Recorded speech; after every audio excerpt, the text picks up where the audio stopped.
శ్రీకర్ వాళ్ళ నాన్న శ్రీకర్‌ని బయటికి వెళ్ళిపోమనటంతో శ్రీకర్ బయటకు వచ్చి అయితే చాలా బాధపడుతూ అయితే అక్కడ నించొని ఉంటాడు. ఇంతలో అటువైపుగా అయితే అవని వస్తూ ఉంటుంది.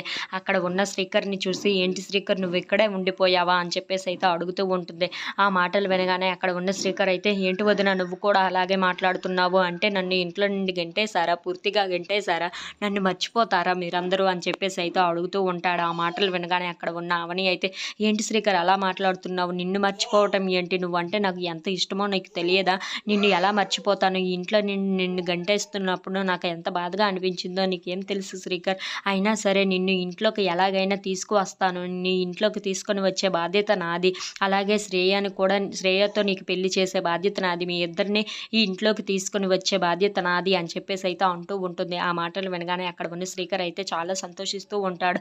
"ఏంటి ఏంటి వదిన నిజంగా చేస్తావా?" అని చెప్పేసి అయితే అడుగుతూ ఉంటాడు. ఆ మాటలు వినగానే అక్కడ ఉన్న అవని అయితే, "అవును శ్రీకర్ ఎలాగైనా నిన్ను ఇంట్లోకి తీసుకొని వచ్చే బాధ్యత నాది. నేను మీ ఇద్దరిని ఎలాగైనా తీసుకొని వస్తానని" చెప్పేసి అయితే అంటూ ఉంటుంది. ఆ మాటలన్నీ పక్క నుండి అయితే పల్లవి వింటూ ఉంటుంది.